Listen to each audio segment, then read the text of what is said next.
Up next, we have a software engineer and developer. He's developing a middleware for the aeternity node and contributing towards the expansion to shape the application developed on aeternity applications. Sorry. He will talk about querying blockchain data using the middleware. So welcome, Shubhendu Shekhar. I hope I pronounced it rightly, right? Almost. A round of applause, guys, please. Uh, uh, Good afternoon, everyone. So my talk will mostly build on what John here has developed and said. So I'm a soft full stack developer at ApeUnit, and we develop the middleware SDKs right now, and in past we had developed the goggles, the contracts app, the playground, and things go on. So I'm the member of the SDK team and member of the middleware team. I work alongside John, contributing to the back end and the front end of the middleware, and member of expansions group, which I think Emil will talk about tomorrow, I guess. So the talk is how are we going to query or access the blockchain? The data is in the blockchain, in the database. How are you going to read it, and how are you going to represent it so normal people can see what actually is blockchain? Because if you go and tell people like I work on the blockchain, they don't really know what blockchain is. It is kind of a database, you say, but they don't see what it is. So, and how do you really access a blockchain? So these are a few things that we use. The Node API, which our core team has built, the CLI tools, the SDKs, and the blockchain explorers. Blockchain explorers are the last because that's what I'm going to talk about. So the blockchain explorers, they are considered a gateway to the blockchain, especially that's what I think. They should show you the live information, what is happening on the blockchain, the transactions as you make them so people can see what is happening and what's not happening, what data resides on the chain. They should show the aggregated information from the blockchain to provide a holistic view, which means you can see completely at a given point of time what is on the chain.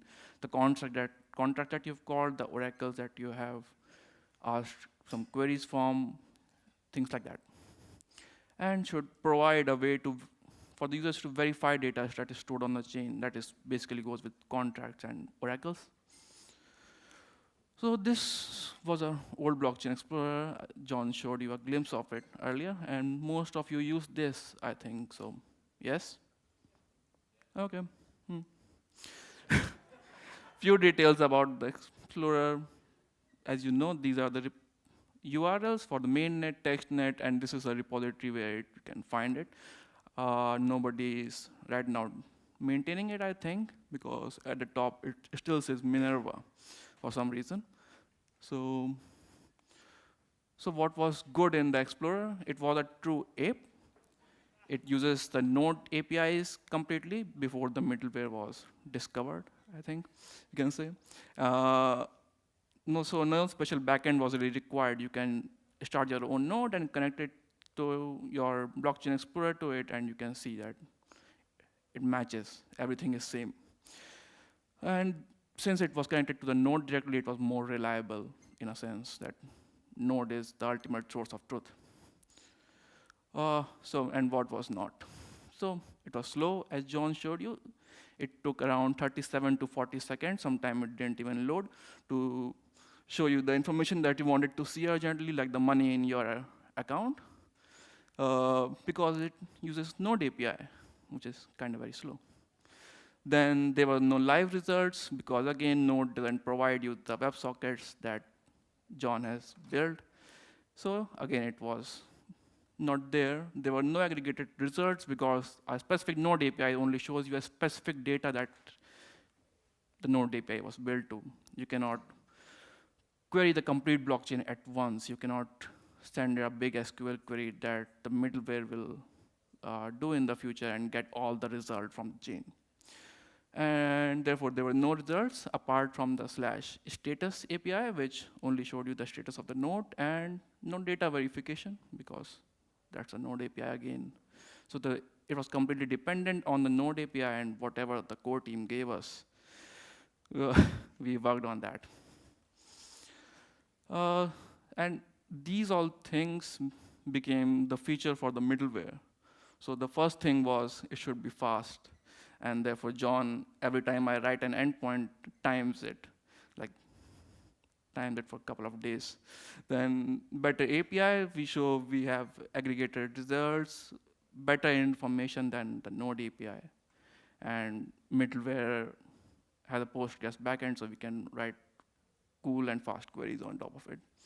Live updates and welcome WebSockets. This was a very necessary part, which we wrote in this February, I guess. Aggregated results, again, this comes on the better API. And since there will be aggregated results, you can compute stats through them.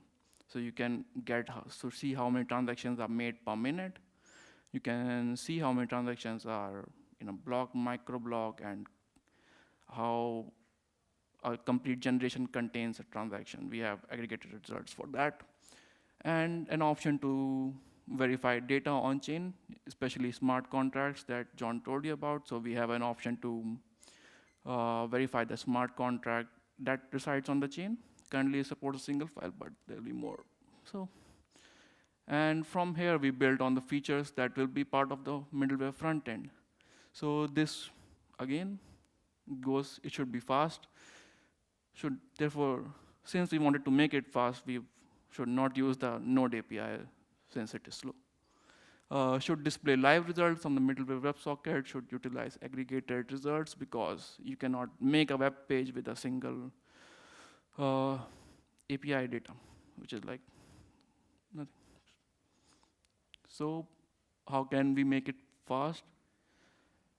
And here comes, so John created middleware, which is pretty fast, but backend fast always doesn't transform to front-end fast. You need a lot of information to render a page in the front end. So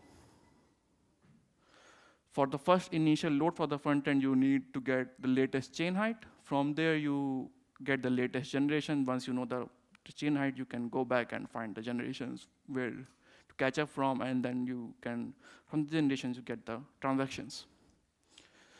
And then you initialize the WebSocket to get the live result and then maintain that particular transaction and generation flow that you got.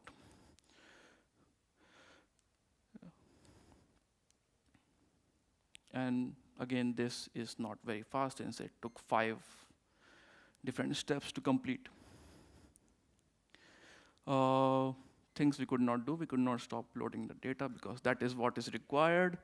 Cannot load data in asynchronous format because that's what Explorer used to do, and it was not really fast. And cannot stop initializing WebSocket because we want to use it. It is a feature of middleware, and we should use it. It is there to use. So we found a thing called server-side rendering. I used server-side rendering in like 6 years back. The last time I wrote a servlet in Java. So in server-side rendering, you render the complete HTML and send it to the client. So client doesn't have to do all the work that now it does with single-page applications. It's a very good technology. Everyone should be using this. Then, so since it is like very old thing to do, how should we do it with the current set of frameworks? And for that, we bought in Noxious. It is a framework built on top of Vue.js, which everybody in Eternity uses, at least what I believe. Then Next.js has a universal mode. It does a server-side rendering for you. So whenever you load a page, it renders onto our Node.js server and sends it back to you. You get better SEO results. You get better and faster load time. So we use this, but then again, SSR is expensive. If you're going to render each and every page on the server, then the server load is going to increase, and that's what Emil told us. Is you should not ever use SSR. So Next.js doesn't really do SSR per se. in traditional sense, it renders your first load, and you get the HTML, CSS, you render it to the client, but then again, it hydrates your page into an SPA. And when you are doing this, you can also load the store for the first time. So all the generation, all the transactions and that are required for the first render are preloaded when you do your first request. So your first request can be kind of slow, but still it will be very fast since all the 5 steps that are required to render the page are getting done in your first load. And then you are not going to do it again and again. And that's so what the end result was. So these are the few stats from the old Explorer. Everybody can see that? So from the 42% performance that the Chrome Lighthouse test gives us, we went to this. So yeah, so it was kind of double the speed that we got using the middleware that John created. And this is how it kind of looks right now. So you get all the information that was not available on the first page of the Explorer and with double the speed.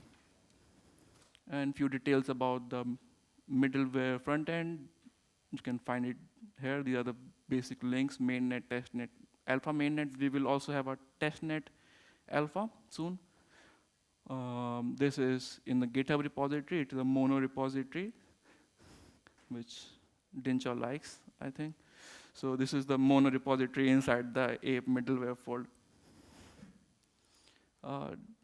Small demo.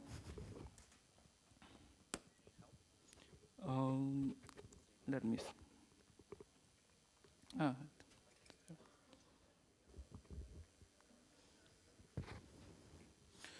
So this is how it looks right now. You get the latest generations here, transactions, and these are the transactions from same sender to the same recipient. These are from the monitoring service that Dinshaw created. So you can clearly see how the front end works. Then the generations page, you can go here and inspect each generation and see what is there. So transactions, you can filter the transactions of a type what you want from. Then if you go into the accounts, any particular, or if you search for an account, then you can filter the transactions inside it also. You can see all the open state channels that are there, all the contracts. You can also go inside the contract and see the details, the contract call transactions that have been done, the arguments, the method, and the return value decoded. This part will soon be removed because the new compiler doesn't have this, and so sometime Hans will implement it in the AE Sophia HTTP, and then we can have it back. But this will be removed. Names, you can see all the names that are registered. Go inside, check in which transaction it was claimed, at what block height. You can also see the oracles that are there. Inside the oracles, again, you can go and see the query and the response in a decoded format. If the front end is able to decode it, you can see it in a decoded format, and then respectively go inside each thing and see the transactions.